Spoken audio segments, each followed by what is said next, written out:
Today I'm going over all of the guitars that I've ended my trades on throughout the years. Like guitar? Let's dive in. Guys, this is a fun one today. We're talking about all of the guitars that I've ended my trades with over the course of the last 2 or 3 years or so.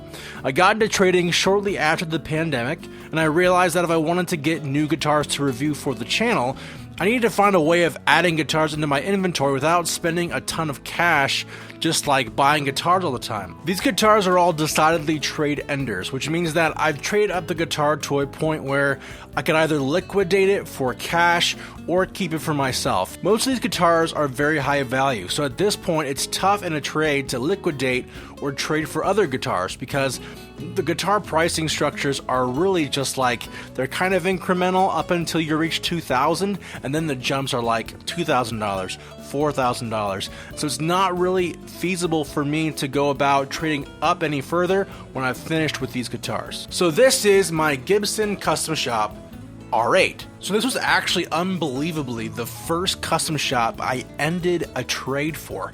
Now, I'm pretty picky about Les Pauls. I used some pretty okay, like mediocre Les Paul standards for a long time, but I know the custom shop is where you kind of want to land if you want like premium Les Paul. So when I found this guy in Ohio selling an R8, I had to do a jump on this. So the R8 is a 1958 reissue guitar. It's part of the historic collection of guitars. And what I like about this particular R8, one, its weight. It's like 7.5 pounds. It's a very light Les Paul.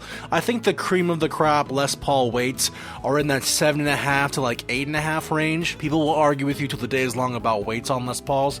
It's cool, but like my personal thing is I like lighter Les Pauls. And so this guitar was not only extremely light, but one thing about this R8 that made it special is they don't make R8s with flame tops anymore. They're all flat tops to make room for the R9s in their inventory. So when I found an R8 before that switchover with a gray top, it's not like crazy maple flame, but it's a more realistic flame, and I really appreciate realistic flames as opposed to huge grandiose 4A flames, which we'll get into grandiose flames in a second here, but the R8 was incredible. And then the R8 neck is stupid good. I like 59 necks.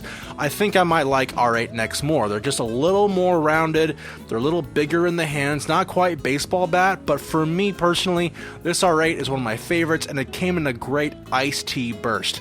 I traded 2 Les Paul standards for this. One was a tri-burst, and one was a kind of beat-up gold top. So it was definitely in the realm of value for this guy. I think I maybe gave him $4,000 in value.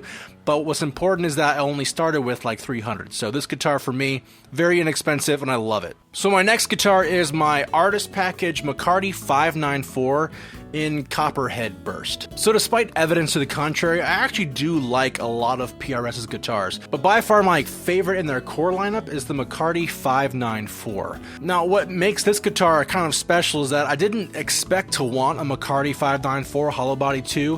What I loved about this guitar though specifically is it really marries vintage and modern into one complete package. And it's a looker, guys. This guitar is what you play when you want to impress someone at a black tie event. When they say people hear with their eyes, they mean guitars like this. So the artist packages on the PRS guitars are going to be 10 tops, but kind of extra. It comes with a really interesting and like articulate and beautiful paisley style case. It's a really great looking guitar in all of its facets. One of my favorite parts though is how beautiful the flame maple is on even the back of the guitar. You'll find that a lot of guitars don't have the quality of the back, but the McCarty artist package is indeed a incredibly special and beautiful PRS. Now in order to get this guitar, pricing is probably around $5.5 to $6 on this, depending upon who you ask. You can buy one new for a lot more. I ended up selling a McCarty 594 10-top solid body for around $3,500 cash, and then I had a guy, this guy was in Marietta, he was going to take that guitar for $4,000. Okay, so I ended up having to scrap one of my other trades and liquidate in order to get this one. So for $4,000, Great piece of equipment. It maybe only cost me about $500 or $600 total to get to that McCarty 594 Hollowbody 2 artist package. The next guitar I want to talk about is my Les Paul Custom F. It's a 2004 Gibson Les Paul 1968. Not really a reissue, but it's a custom shop made run they did for the Guitar Centers back in the early 2000s. Now I'll talk about this guitar a little bit more on my channel, but this 1968 Les Paul Custom Figured is effectively a 1968 in merely platform alone, because true 1968s were in ebony. And so what you see is, Guitar Center made these guitars to kind of fill out market desire back in the day, and because this guitar is a really interesting and beautiful heritage sunburst, it looks more like a clown burst to me. It makes it a little bit more rare on the market. So you could definitely find these guitars more of in a tri-burst. You're not going to find as good of figures as these. I will say though, surprisingly, and I didn't expect this, but this guitar is absolutely holy grail in sound and in weight and in, the look. If you are one to get over the fact that a 68 Custom is not an ebony, this guitar could be the one for you. I'm relatively thinking about this value. This is going to be probably in the $4,500 range as far as value is concerned. I don't know if I'm going to move it. It'd be tough to move this guitar to anyone who likes 1968s because they all want the original ebony guitars. But this guitar is awesome. 8 pounds, 10 ounces, very hefty, but an incredible neck. It turns out back when they made these 1968 guitars, they made them with either the 50s thicker necks or the 60s slim tapers, and I got lucky with my 50s neck. It's an absolutely incredible guitar, and it just plays so good. It's definitely a jazzer, for sure. Not every trade's gonna end in incredible value, and it just depends on whether you find a gem or not in the rough. For me, that was this Martin HD28. It's a 2017 Martin HD28, and I didn't think I would like it, but I ended up playing it, and oh my gosh, it's just the best acoustic I have ever heard in my life, and especially one that I've ever owned. Really, this trade happened because I had an ES-335, a Gibson standard one, and I wasn't a big fan of Gibson's modern takes on the 335s. In fact, I would argue most of them are garbage until you get to custom shop. But I had a guy come reach out to me who would want to trade his HD28 for my 335, and I said yes, and I'm glad I did. This guitar is an absolute keeper. This guitar is full-bodied, very bassy. I've got the mid clarity that I need for a great recording HD28. It is definitely top-tier quality Martin guitar, and I couldn't be more excited to own one for myself. So my final guitar on my list is going to be my 1970-73 ES-335 TD in cherry. Although ironically, though I saved the best for last, this guitar was actually the very first guitar I fully traded up. I remember buying a Squier Bullet for like $100, and I traded that Squier Bullet up over the course of a year.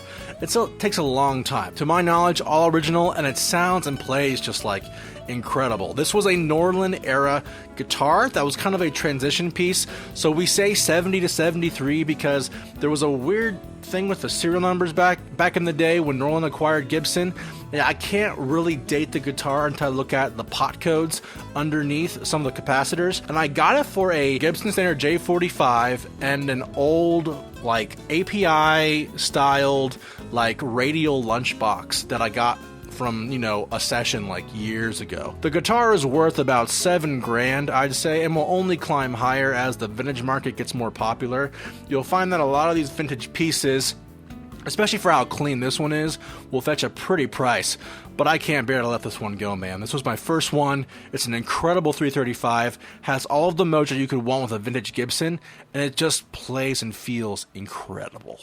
So there you have it, guys. Those are all of the guitar trades that I've done over the course of the last, 2 or 3 years or so. Every guitar here cost me about $300 or $400, and we're looking at $20,000 plus in actual market value for some of these instruments, or all of them rather.